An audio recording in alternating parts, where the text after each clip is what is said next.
They warned me never to enter the old house at the end of the street. They said it was cursed, abandoned for more than 20 years. But I didn't believe them. I thought it was just another story, another urban legend. I wanted the truth. So, one night, I went inside. The air was exceedingly cold. Every single window was completely broken. The floor would creak beneath my heavy steps with each and every single one. But then, something remarkable happened. I heard a faint, distant sound.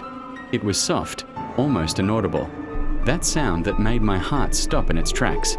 It was unlike any footfall I had ever heard before. It was slow, very steady, and echoed through the entire hallway. I could hardly contain my curiosity and cautiously approached the sound. The more I listened, the more I realized there was someone else in the house. But it was so faint and hard to make out what they were saying. It was as if someone else was speaking through the broken windows, echoing through the halls, and leaving me utterly terrified. I knew I had to find out what was happening and what those footsteps were all about. So, I waited patiently and cautiously, listening endlessly with every ounce of my being. And then, it struck me. The sound was coming from the windows on the other side of the hallway. I quickly made my way over there and peered through the broken glass. There, I saw it. The ghost of a young girl who had jumped out of the window and onto the floor. And as I watched, the ghost slowly drifted towards me, leaving a trail of broken glass in its wake. It was a chilling sight, one that would forever haunt me. But it also made me realize that there are moments when even the darkest, coldest nights can suddenly turn into the brightest, warmest days. If only we have the courage to face our fears and find the strength within ourselves. I froze for a moment before turning around quickly to see what was happening. The hallway was completely empty, and the shadows stretching across the walls made me wonder if there was someone lurking about. But as I closely examined the surroundings, I couldn't find any trace of anyone. I was beginning to think that it was just the wind blowing around, coming from behind me when I heard a faint sound. But deep down in my heart, it was so minimal that I couldn't discern whether it was a footprint or something else entirely. I knew for a fact that it wasn't the wind acting as a sound conductor. I heard were too realistic to be mere wind-generated noises. Because the footsteps, I continued walking deeper into the house. The entire house was filled with silence, yet it seemed alive and bubbly with energy. Slowly, a rocking chair started moving cautiously in the corner of a dimly lit room. In and out. In and out. No one was actually sitting on it. And then, unexpectedly, in the creaky mirror hanging on the wall, I saw something. A strange, shadowy figure appeared. It stood still for a moment, then moved further away. It was not me, or anyone I knew. My breathing got heavier as I stepped back slowly.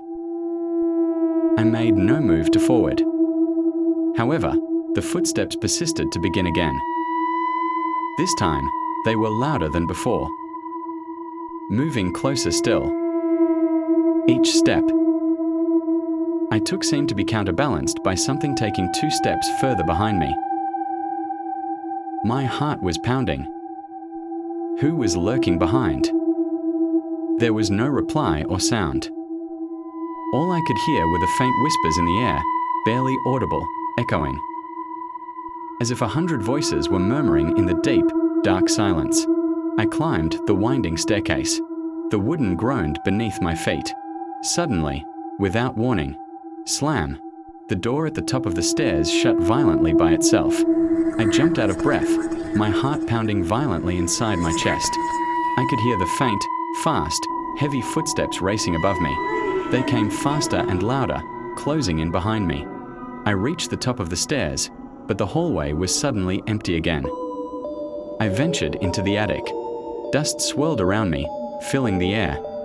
Broken dolls stared at me with lifeless, eerie eyes. Old furniture covered in white sheets and dust. And in the far corner of the attic, I spotted a figure. A dark, faceless shadow, watching me intently. I blinked once, and it vanished. But the sound of its footsteps remained.